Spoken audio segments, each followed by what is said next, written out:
Assalamualaikum warahmatullahi wabarakatuh. Salam sejahtera untuk kita semua. Yang saya hormati rekan-rekan wartawan, pada kesempatan malam hari ini sesuai janji saya bahwa kita dari Puspom TNI akan update setiap perkembangan kasus di Basarnas yang sedang kita tangani. Jadi pada kesempatan malam hari ini, izinkan saya untuk menyampaikan perkembangan kasus suap proyek alat deteksi reruntuhan yang melibatkan 2 personil aktif TNI atas nama HA dan ABC. Untuk kronologis penangkapan atau OTT yang dilaksanakan oleh rekan-rekan KPK pada hari Selasa tanggal 25 Juli 2023, saya kira teman-teman juga sudah mengikuti pada saat press conference di KPK. Adapun perkembangan hasil pemeriksaan yang bisa kita dapatkan dari ABC dapat saya sampaikan sebagai berikut. ABC sebagai Korsmin Kabasarnas melaksanakan tugas dan fungsi semuanya atas perintah Kabasarnas mulai pertengahan bulan Mei 2021. Tugasnya antara lain menerima laporan penyerapan anggaran pada setiap bulan yang memuat data tentang kegiatan pengadaan barang jasa, yaitu terkait dengan pemenang, judul kegiatan, nilai, serta progres dari pekerjaan. Berikutnya, yang kedua, menghubungi pihak swasta yang telah selesai melaksanakan pekerjaan dan telah menerima pencairan anggaran secara penuh untuk memberikan dana komando.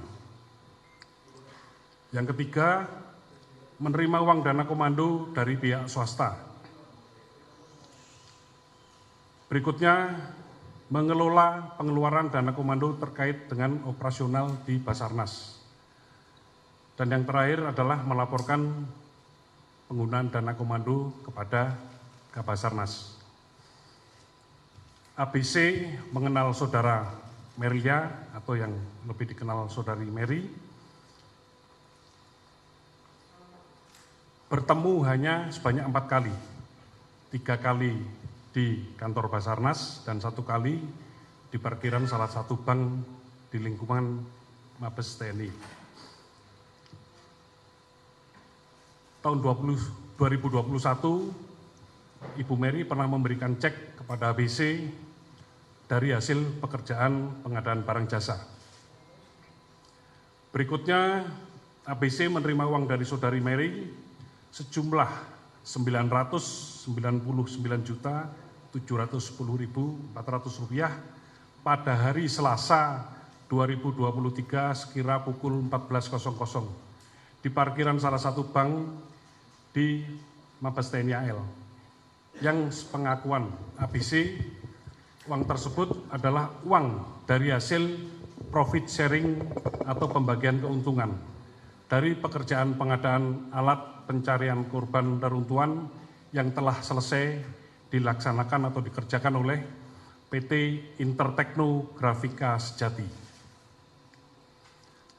Berikutnya, sepengakuan ABC, maksud dan tujuan saudari Mary memberikan sejumlah uang tersebut kepada ABC adalah untuk memenuhi kewajibannya dalam memberikan profit sharing atau pembagian keuntungan dari pekerjaan yang telah dilaksanakan.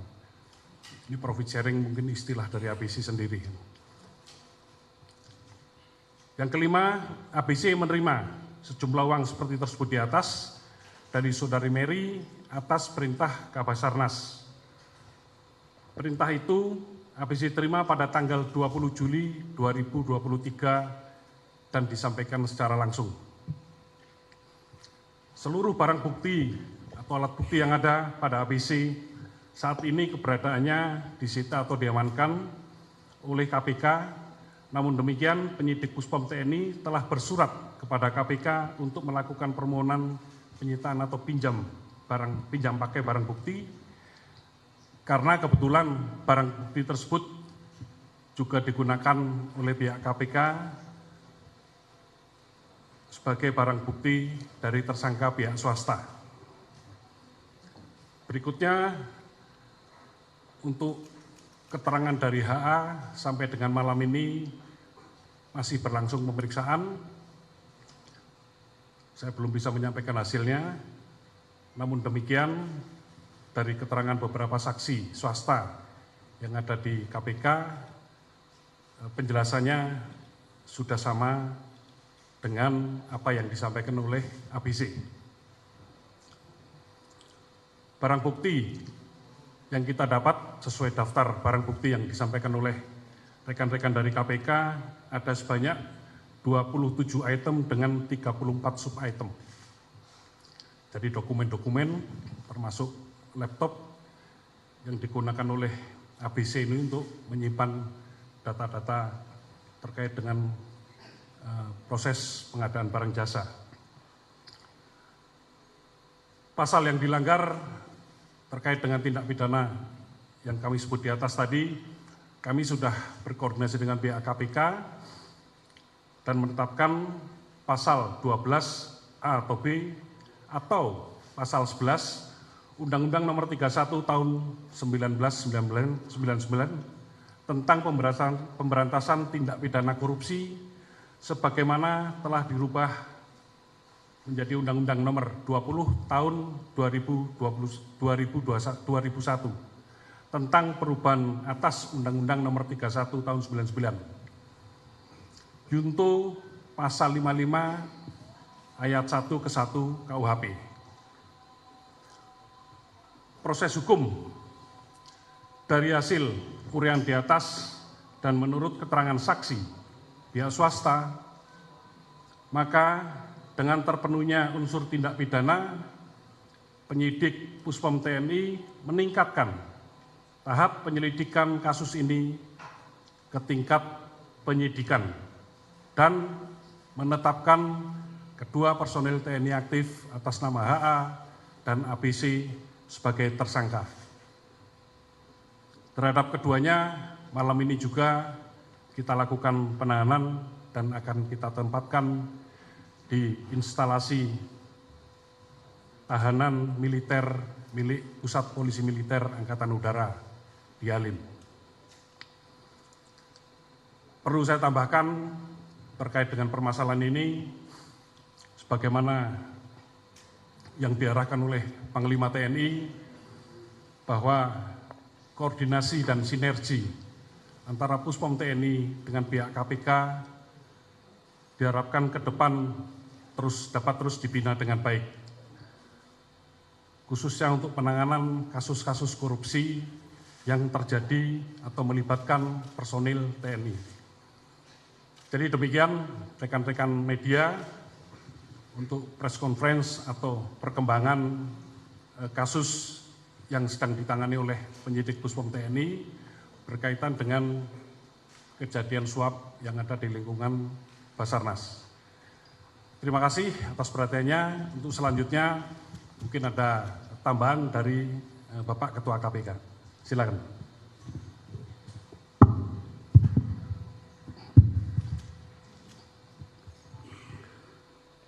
Assalamualaikum warahmatullahi wabarakatuh.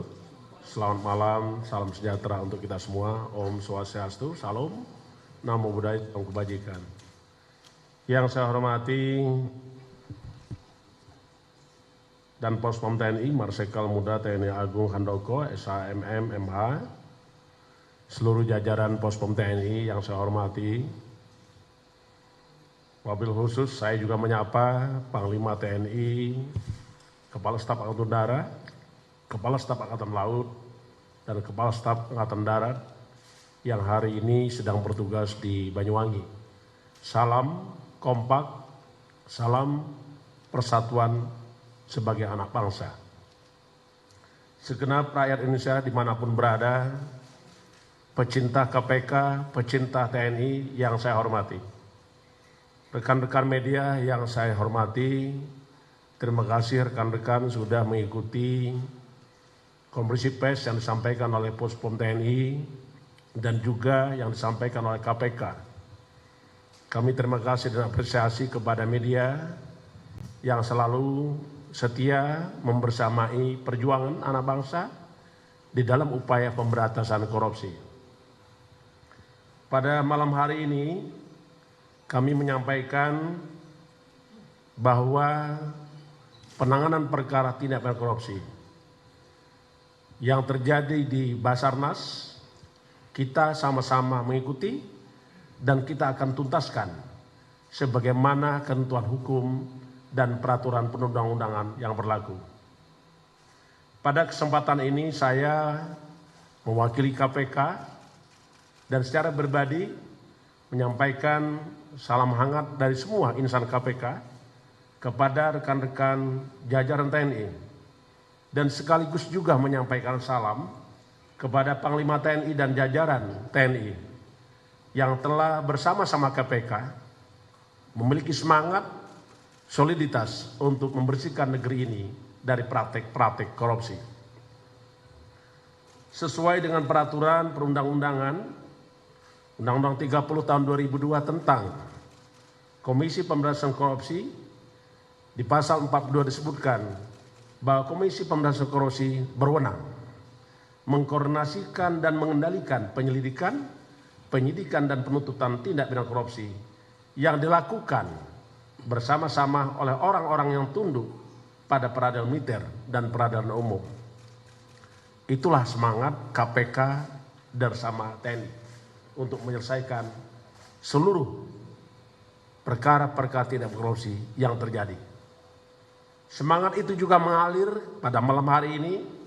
Saya datang ke Puspom TNI dalam upaya menghadiri konferensi pers yang diselenggarakan oleh TNI, terutama penyampaian hasil penyidikan kita bersama terkait dengan penetapan tersangka tadi harus umumkan HH, HA dan ABC, dan yang sekaligus juga mulai hal ini dilakukan penahanan oleh Puspom TNI. Segenap insan KPK menyampaikan apresiasi kepada jajaran TNI yang telah memproses penanganan perkara dugaan tindak pidana korupsi di Basarnas secara cepat dan progresif melalui penahanan terhadap para terduga pihak penerima dugaan suap pengadaan barang jasa yang telah kami sampaikan tadi. KPK pun telah melakukan penahanan terhadap 3 pihak yang terduga sebagai pemberi suap. Pertama, MR, Direktur Utama PT IGK, telah dilakukan penahanan pada tanggal 26 Juli sampai dengan 14 Agustus untuk penahanan sementara 20 hari. Begitu juga dengan RA, Direktur Utama PT KAU, juga telah dilakukan penahanan oleh KPK sejak tanggal 26 Juli untuk penahanan selama 20 hari sampai dengan 14 Agustus 2023. Hari ini pun KPK telah melakukan penahanan terhadap saudara tersangka MG, Komisaris Utama PT MGCS, terhitung mulai tanggal 31 Juli 2023. Dengan ditahannya 5 orang tersangka, 2 orang yang ditangani dan tahan oleh Puspom TNI, dan 3 orang sebagai pemberi suap juga sudah dilakukan penahanan oleh KPK. Penanganan perkara kedua institusi antara KPK dan TNI tentunya ini merupakan lambang wujud nyata sinergi antar anak bangsa, sinergi antar lembaga dalam upaya-upaya membersihkan NKRI dari praktek-praktek korupsi. Dan tentu sinergi ini terus akan kita lanjutkan, akan kita bangun sampai masa depan, dan tidak akan pernah digoyahkan atau diganggu oleh sekelompok orang, sekelompok lawan-lawan kita untuk membersihkan negeri ini dari praktek-praktek korupsi. Dan kita pastikan KPK dan TNI berkomitmen untuk terus bekerja sama dalam melakukan penanganan perkara ini sampai tuntas, sehingga proses hukum terhadap tindak pidana korupsi memberikan rasa keadilan bagi seluruh rakyat Indonesia. Kami ingin sampaikan lagi kepada seluruh anak bangsa, rakyat Indonesia dimanapun berada, kerjasama KPK dan TNI tentu saja tidak hanya dalam penanganan perkara ini saja. Sebelumnya kami telah intens bekerja sama dalam pendidikan anti korupsi, penanaman nilai-nilai integritas, meningkatkan integritas para anggota TNI, segenap penyelenggara negara, dan juga kita berbagi upaya untuk pemberantasan korupsi. Begitu juga kerjasama KPK dan TNI juga diwujudkan di dalam pengelolaan benda sitaan, barang rampasan dari hasil-hasil kejahatan korupsi yang berupa penggunaan status penggunaan ulangi, berupa penetapan hibah dan penggunaan aset yang telah kita lakukan serta. Tentu rekan-rekan mengikuti, saya pernah datang ke Mabes TNI Angkatan Darat dalam rangka menyerahkan hibah 54 hektar lahan yang ada di berbagai tempat. Saya juga datang ke Mabes Angkatan Laut, mengikuti Kepala Staf Angkatan Laut waktu itu, yaitu Laksamana Yudo. Kami pun menyerahkan beberapa aset rampasan KPK untuk digunakan oleh TNI Angkatan Laut. Terakhir, saya dengan Danpuspom TNI bersama Kepala Staf Angkatan Udara, Marsikal Fajar, juga telah menggunakan dan menetapkan beberapa aset rampasan negara untuk digunakan oleh TNI Angkatan Udara. KPK menyampaikan terima kasih kepada yang kami hormati, Yang Mulia Bapak Presiden Republik Indonesia Joko Widodo, dalam memproses dugaan tindak pidana korupsi ini sesuai dengan ketentuan hukum yang berlaku. Beliau sungguh memberikan perhatian terhadap pemberantasan korupsi. Untuk itu, melalui forum ini kami menyampaikan terima kasih kepada Bapak Presiden atas dukungan untuk membersihkan negeri ini dari praktek korupsi. Kami juga menyampaikan terima kasih atas dukungan seluruh rakyat Indonesia atas upaya-upaya anak bangsa yang saat ini mengabdi di Komisi Pemberantasan Korupsi tidak pernah berhenti, dan untuk itu kita punya tekad dan semangat bersama seluruh rakyat Indonesia untuk membersihkan bumi pertiwi dari praktek korupsi. Sebagai prinsip transparan dan kelibatan publik dalam pemberantasan korupsi, kami mengajak seluruh masyarakat Indonesia untuk terus mengawal setiap proses pemberantasan korupsi, termasuk juga penuntasan perkara-perkara yang sedang kami tangani kerjasama dengan TNI dan KPK.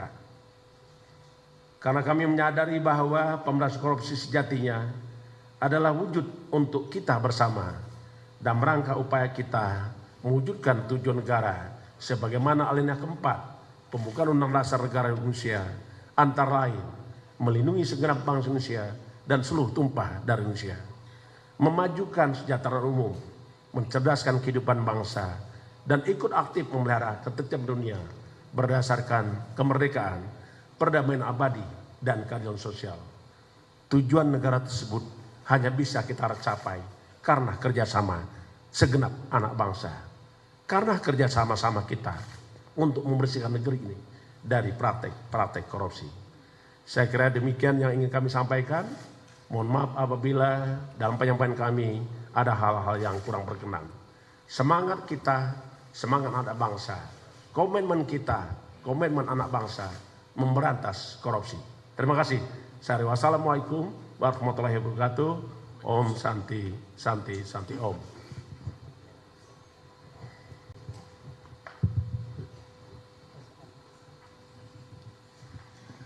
Baik, terima kasih Bapak Ketua KPK sudah menyampaikan laporan perkembangan juga yang ada di KPK terkait dengan kasus suap yang ada di Basarnas. Mungkin kita buka pertanyaan, Bapak. Silakan mungkin dari rekan-rekan. Mohon izin Pak Danpus, Pak Firly. Saya Nirmala dari kompas.com. Mungkin mau konfirmasi terkait proses peradilan selanjutnya Pak Danpus. Ini kan untuk Pak Mars DHA ini kan selisih OTT dengan hari ulang tahunnya cuma 1 hari kalau saya tidak salah. Ini kemudian nanti proses peradilannya apakah di militer gitu kan? Ini kan menjelang Pak Mars DHA dia set hijab gitu kan, belum set hijab gitu. Dimutasi belum set hijab, apakah nanti proses peradilannya di militer atau peradilan umum seperti itu. Untuk yang kedua mungkin karena ini kasus dilimpahkan ke Puspom untuk yang 2 personel TNI ini, mungkin publik juga akan menunggu laporan berkala dari Puspom TNI gitu Pak. Ini kan tadi Pak Danpus juga menyebut ada dana komando gitu Pak. Mungkin ada diselidiki lebih dalam lagi terkait dana komando ini akan mungkin alirannya ke personel TNI lain seperti itu Pak. Terima kasih Pak Danpus. Baik, terima kasih. Yang pertama saya jawab bahwa kita melaksanakan proses pemeriksaan ini menganut asas locus delicti, tempus delicti. Jadi waktu kejadian pada saat atau yang dilakukan oleh HA ini saat beliau masih aktif sebagai prajurit TNI. Jadi proses hukumnya masuk dalam kompetensi peradilan militer. Itu yang pertama.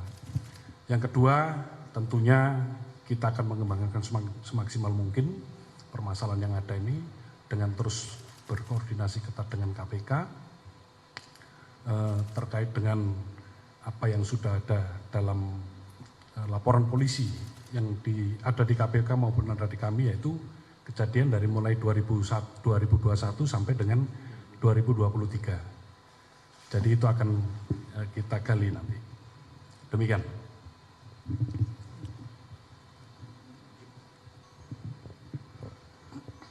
Izin Bapak, selamat malam. Saya Sahrul dari Jawa Pos. Ingin bertanya, penegasan mungkin nanti bisa dijawab oleh Dan Puspom dan juga Pak Ketua KPK terkait dengan dugaan korupsi yang dilakukan 2021 sampai 2023 ini kan tidak satu proyek atau pengerjaan kebutuhan di Basarnas. Itu kira-kira nanti pendalamannya akan seperti apa dilakukan oleh KPK dengan teman-teman di Puspom. Yang kedua, soal aliran dana tadi saya ingin tahu lebih jauh, Bapak mungkin bisa disampaikan. Dana komando itu kan belum jelas penggunaannya untuk apa. Nah, apakah sudah didalami sejauh ini oleh Puspom kepada Mars DHA ini, dana komando itu digunakan untuk apa saja?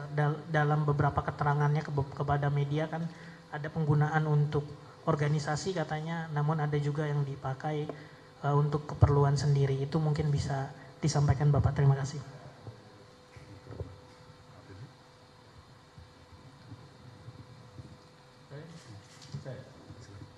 Ini pertanyaannya kepada beliau atau ke saya? Boleh dijawab sama Dan Puspom. Oh gitu, ke pertanyaan tadi kepada Dan Puspom. Tapi saya tambahkan. Baik, terima kasih. Baik, terima kasih kepada rekan-rekan semua yang telah memberikan perhatian atas penanganan perkara tindak pidana korupsi yang sudah kita tangani secara serius, dan ini akan kita tuntaskan sesuai dengan ketentuan hukum dan peraturan perundang-undangan.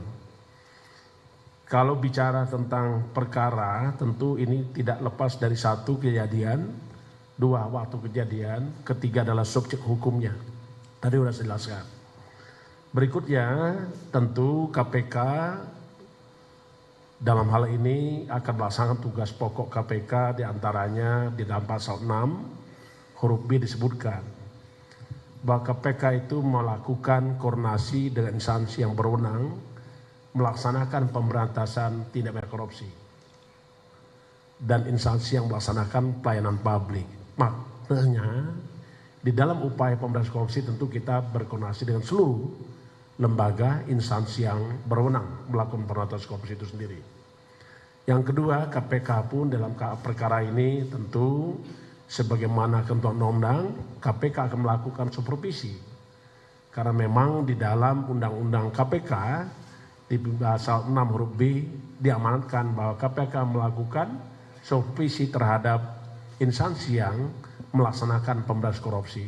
Dan juga KPK melaksanakan koordinasi, mengkoordinasikan penanganan tindak pidana korupsi, baik penyelidikan, penyidikan, penuntutan terhadap pihak-pihak orang-orang yang tunduk pada peradilan umum maupun peradilan militer. Jadi saya kira ini kita semangat dan ini buktinya kita tuntaskan seselaku anak bangsa yang sama-sama punya tanggung jawab membersihkan negeri ini dari praktek-praktek korupsi. Tadi ada beberapa hal yang ditanyakan terkait dengan penggunaan dana. Tentu ini akan diungkap ya nanti di peradilan. Tentu kami tidak ingin mendahului karena sesungguhnya ini masih dalam tahap penyidikan baik yang sudah dilakukan oleh KPK maupun yang sudah dimulai oleh Puspom TNI. Jadi mohon maaf kami tidak akan memberikan itu karena itu adalah masuk dalam materi perkara. Kita harus menjunjung tinggi asas-asas satu kepastian hukum, kedua keadilan, proporsionalitas demi kepentingan umum, dan juga hal yang tidak boleh kita abaikan, kita harus menegak hormati hak asasi manusia. Saya kira itu. Yang terakhir, dalam rangka penyelesaian penuntasan perkara tindak pidana korupsi ini, di awal saya sudah sampaikan bahwa KPK bersama dengan TNI bekerja sama untuk menuntaskan perkara ini. Karena itu kita akan saling membantu, tadi disampaikan oleh Pak dan Puspom, bahwa alat buktinya ada di kita. Tentu alat bukti nanti ini bisa digunakan untuk kepentingan penyelesaian perkara ini. Baik demi kepentingan oleh Puspom TNI maupun oleh KPK. Tentu ini akan kita satukan dan tentu ini juga akan kita tuntaskan. Saya kira itu. Terima kasih ya. Mungkin sedikit menambahkan Bapak. Ya. Jadi terkait dengan aliran dana komando ini memang sedang kita dalami Pak. Makanya tadi kami sampaikan sampai dengan malam hari ini untuk HA masih kita periksa.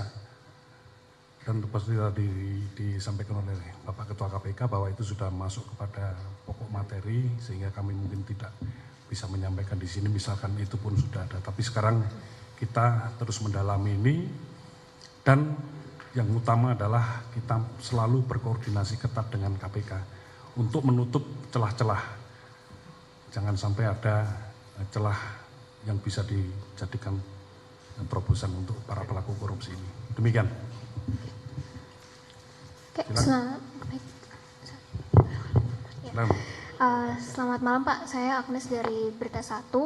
Izin bertanya kepada Pak Pimpinan KPK Pak Firly terkait dua hal. Pertama, bagaimana tanggapannya soal pernyataan Pak Jokowi yang bakal mengevaluasi penempatan perwira aktif di jabatan sipil. Lalu yang kedua Pak, terkait surat pengunduran Brigjen Asep dari jabatan Direktur Penyidikan, apakah dari KPK ini sudah mengambil sikap begitu, dan terkait alasan pengunduran diri yang diterima oleh KPK seperti apa Pak? Terima kasih.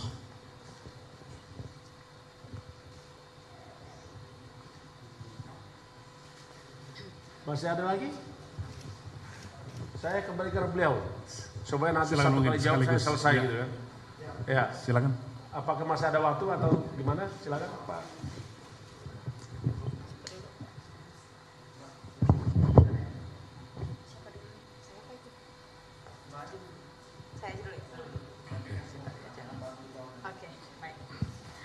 Oke baik, selamat malam Bapak. Perkenalkan saya Amel dari Metro TV.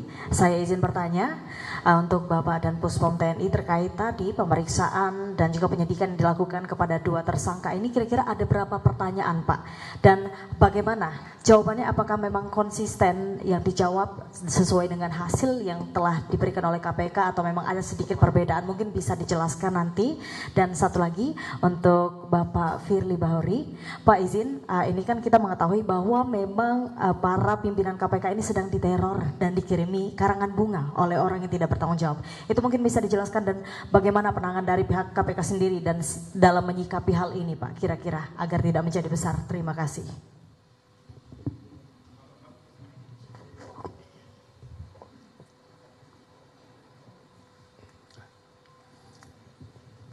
ya. Baik ya, saya jawab yang tadi ya, masalah pertanyaan. Ada sekitar 43 pertanyaan untuk ABC dan HA sekarang masih berlangsung, Pak. Kalau apa yang kita dapat dari ABC sudah sesuai dengan apa yang hasil pemeriksaan saksi dari pihak swasta yang ada di KPK, itu sudah sesuai semua. Nah, untuk HA seperti tadi saya sampaikan, masih malam ini masih berlangsung, tetapi arahnya sudah sesuai. Demikian.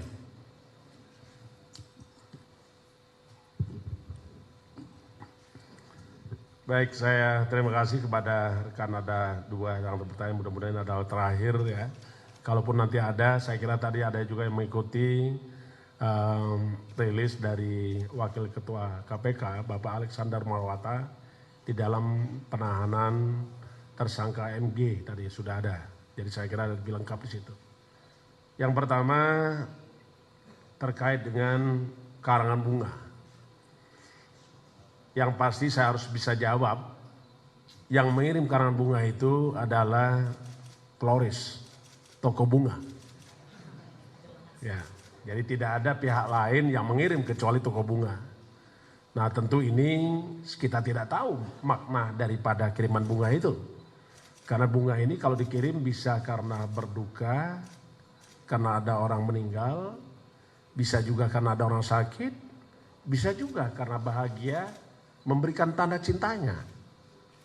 Jadi kita tidak tahu.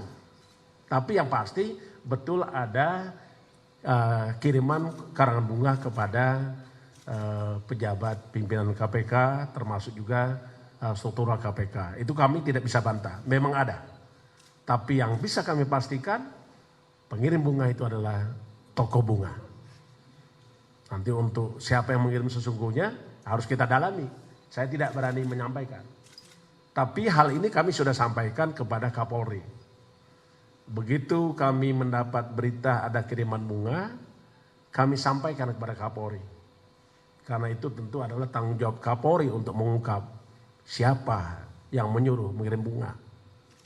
Dari mana bunga itu dikirim, kapan dibuat, dan siapa pemesannya. Itu tugasnya Kapolri. Saya kira itu ya. Yang pas ntar dulu. Apa? Aku nah? Tergantung yang melihat. Saya tidak bisa mengatakan itu. Ya kan? Silakan Anda baca sendiri, maknai oleh Anda. Ya. Seketika Mbak kirim bunga kepada saya tentu bukan intimidasi. Jadi maka tadi saya bilang kiriman bunga itu banyak makna. Tinggal bagaimana kita memaknainya. Oke? Yang pertama. Yang kedua, antisipasi kita terhadap ancaman dan intimidasi. Tentu tadi kami menyampaikan kepada seluruh anggota KPK, segenap insan KPK kami sampaikan bahwa antisipasi kita, pertama kita adalah mengedepankan keselamatan jiwa. Karena Ciceros mengatakan, salus populi suprema leg esto. Keselamatan jiwa manusia adalah hukum tertinggi. Karena itu saya juga minta seluruh anak bangsa untuk kita sama-sama menjaga keselamatan jiwa kita. Bukankah amanat dalam pembukaan Undang-Undang Dasar Negara Republik Indonesia di alinea keempat tadi saya bacakan. Saya sampaikan bahwa tugas melindungi segenap bangsa Indonesia dan seluruh tumpah darah Indonesia itu adalah tugas kita bersama. Karena itu kami sampaikan kepada pegawai KPK untuk mengedepankan keselamatan jiwa. Di internal kami juga sudah menyampaikan bahwa kita punya sistem bagaimana mengaplikasikan panggilan darurat atau kita kenal dengan panic button. Jadi pada prinsipnya dimanapun pegawai KPK berada, dia dilengkapi dengan sistem keamanan. Jadi kami tidak pernah khawatir ataupun takut melaksanakan tugas. Karena sesungguhnya segenap insan KPK telah mewakafkan diri dan jabahnya untuk pengabdian kepada bangsa ini. Apapun risikonya harus kami hadapi. Segenap insan KPK tidak pernah takut dengan tugas-tugas dan risiko-risiko itu. Kami harus terima apapun risikonya. Yang berikutnya tentu kami kerjasama dengan Polri, tadi sudah saya sampaikan, termasuk juga kerjasama dengan TNI. Saya selalu berkomunikasi dengan Kapolri maupun dengan Panglima TNI, Kapolda, Pangdam, dan setiap tugas KPK dimanapun berada, selalu saja kawan-kawan dari Kodam, dari Polda membantu tugas-tugas KPK. Termasuk terakhir, kalau rekan-rekan ikuti, bagaimana kita bisa melakukan penangkapan terhadap Gubernur Papua, LE, yang sampai hari ini masuk dalam proses persidangan. Itu pun karena ada kerjasama yang erat antara Polri, KPK, TNI, dan Badan Intelijen Negara. Tidak banyak orang tahu itu. Tapi sesungguhnya kami sejak awal sudah melakukan koordinasi dan kerjasama. Tadi ada juga yang menyampaikan terkait dengan pejabat pemimpin lembaga, baik itu kementerian maupun kementerian, terutama tadi ada pertanyaan tentang pernyataan Presiden akan melakukan evaluasi jabatan sipil ya. Begitu ya pertanyaannya, betul Mbak? Pertanyaannya begitu kan? Siapa tadi yang bertanya? Pertanyaannya betul gitu kan? Bahwa Pak Presiden akan coba ulangi pertanyaan, jangan sampai salah jawab. Kalau salah pertanyaan, jawabannya pasti salah juga.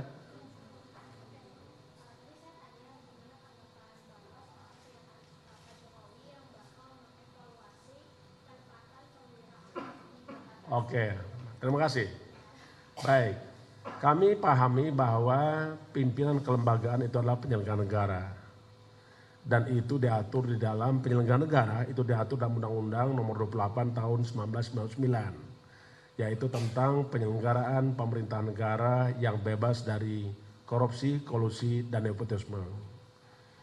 Dan penyelenggara negara berdasarkan Undang-Undang Nomor 19 2019 atas perubahan Undang-Undang 30 tahun 2002 tentang Komisi Pemberantasan Korupsi, di pasal 11 disebutkan bahwa KPK melakukan penyidikan dan penuntutan terhadap tindak pidana korupsi yang dilakukan oleh aparat penegak hukum dan atau penyelenggara negara.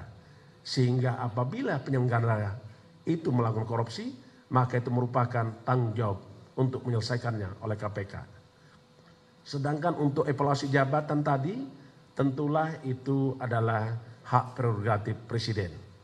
Tidak pas seorang KPK atau siapapun dia untuk merespon atau menanggapi keputusan, dan itu merupakan hak daripada hak prerogatif Presiden.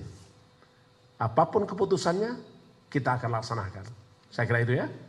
Yang berikutnya tentang informasi tentang pengunduran diri saudara Direktur Penyidikan KPK, yaitu Asep Guntur Rahayu.